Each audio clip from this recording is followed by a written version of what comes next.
But I guess if you try and don't succeed at your attempt, you could be subject to criminal charges. I don't know how that would work, but so I thought it would be important to talk about where does the desire to do this come from? And using Hamlet, who is of course a fictional character, but we can use him as an example. Uh, you know, Hamlet is suffering from grief because of the death of his father, and what he considers to be a betrayal of his mother, who goes on to marry Hamlet's uncle, who he believes, and come to find out it's true, was behind the murdering of his father. So he's dealing with a lot of issues, a lot of sadness. And that, I believe, is where the impetus for suicide comes from.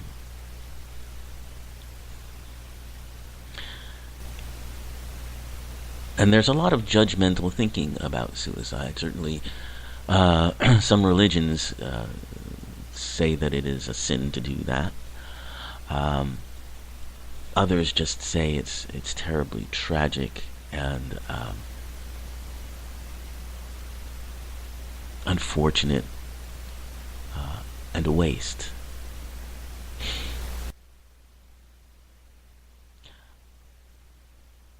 And I'm not judgmental about that. I'm not judgmental about people who choose that way.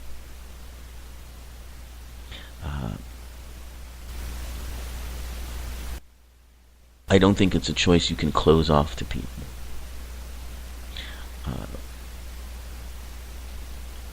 For instance, one way that some people find, more and more people find acceptable are things like assisted suicides, in which a person's body is gravely ill and the doctor sees no possible recovery from that, and the person is in terrible pain. And a lot of us would say, and a lot of people put in their living wills and so forth, that rather than to go through that, I'd rather just slip away.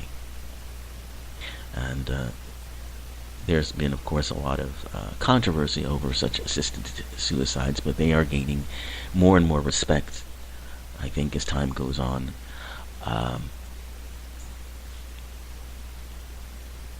I don't judge people for making that choice. I just wonder, and actually don't think it changes anything. Because I think some people believe that, by doing this, by ending the body, that all your troubles go away, everything's over.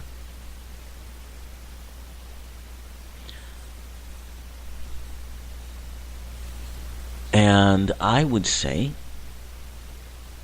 that I'm not sure that's true.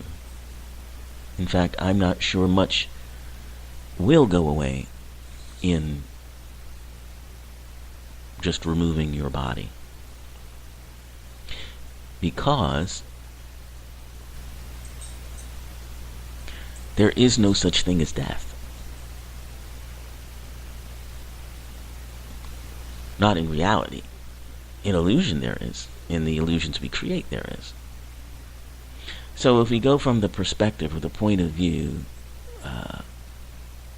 that I talk about all the time, where we are creating the illusion around us and experiencing all of these things, we can also experience making that choice, or we can also experience others making that choice.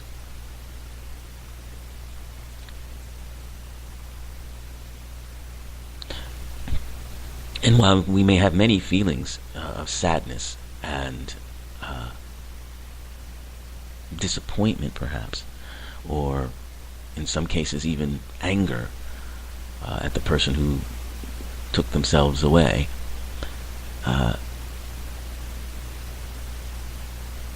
If they are going through the kind of pain that generally leads to these decisions, and this isn't physical pain, this is mental, emotional, spiritual pain.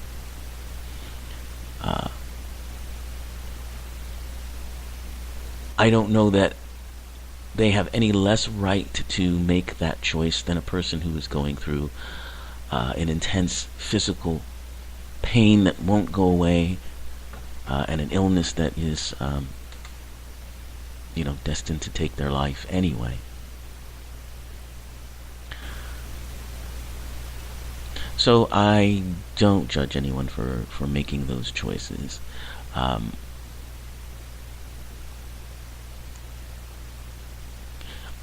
There's, of course, a lot of effort and a lot of places out there that focus on and dedicate themselves to helping people come out of a state like that, stopping them from doing it. And I think that's a good thing. But I also think that, if a person has really made that decision, there may be nothing more that you can do to stop them. Not saying that you shouldn't try, but if they really want to do it, I think eventually they'll do it. I've seen it in a number of situations. So it's interesting in both of these cases when we take a look at first Kate Spade and then Anthony Bourdain. Both of these people were very famous, very wealthy, what most people would consider, at the top of their professions, at the top of their game, very fortunate, people who seemingly have everything. But it wasn't enough. It clearly wasn't enough. Also is the fact that most people had no idea that either one of these public figures was going through such turmoil, such inner turmoil, such pain, that they would choose this to take their own lives.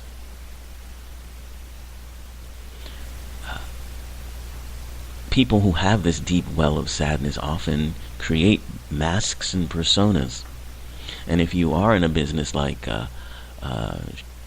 performing or even fashion, where you are out in front of a lot of people, that becomes very easy to do. That's a skill that a lot of people in entertainment and other areas where you are on stage, if you will, create. They are able to create masks that are appealing because they have to. It's part of their job. And so quite often people don't see beneath that mask. And that certainly, from all accounts that I could hear, certainly was the case among the people who knew and worked with and considered themselves to be friends of Anthony Bourdain. To their minds, he was a very alive character, someone who got the most out of life, loved life, and was super cool. So we can't know what's going on inside. And I don't think we should or can blame someone for making the choice they make.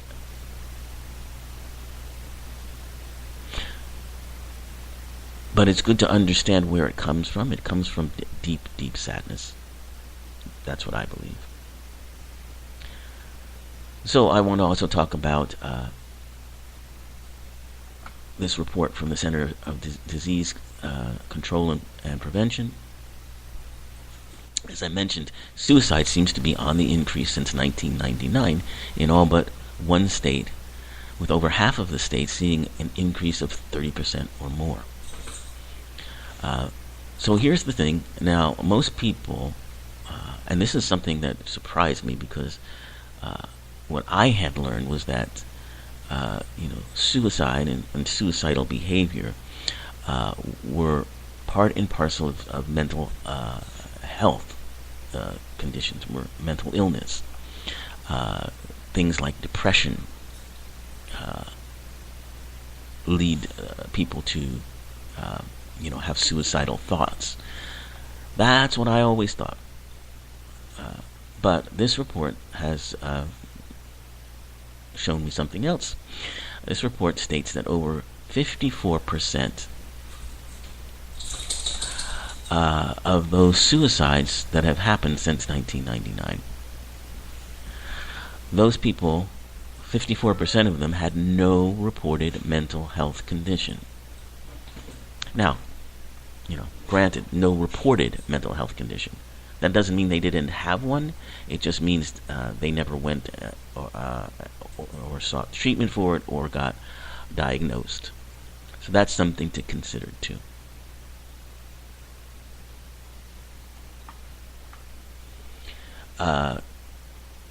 So there were many issues that this report looked at regarding how these people, or what these people were going through, and the grief that they were going through, and what might have triggered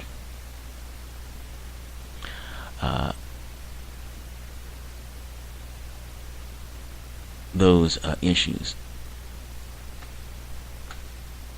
The report showed that 54%, that 54% of people who had no reported mental illness had experienced relationship problems, a crisis in the past or upcoming 2 weeks, substance abuse issues, a physical health problem, a job financial problem, a criminal legal problem, or a loss of housing. And these were issues that they had been suffering through, one or more of them. And I've been through one or more of those issues. Still am. So I know how that can feel. So these are the problems that often contribute to suicide.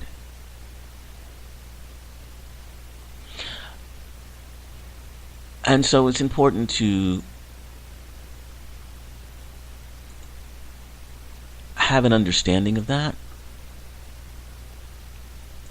and to make available for people who want to, want to get help, to have help available. Education.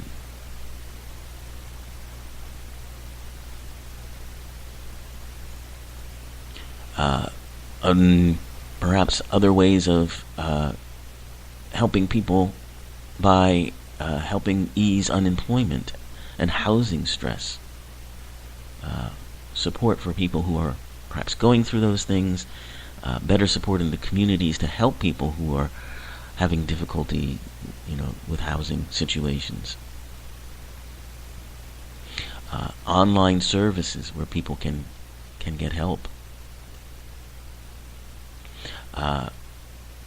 Making getting help seem less stigmatizing. And teaching skills, managing skills, to help deal with life problems that come up. And these are all things that the report recommends. And I think they're all very good. If we can find ways to eliminate so many of the stressful situations that people go through,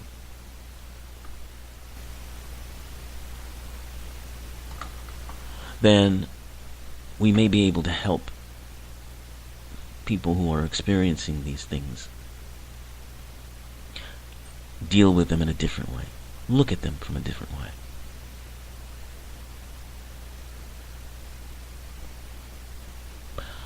So this report breaks down a lot of things. I might not want to get to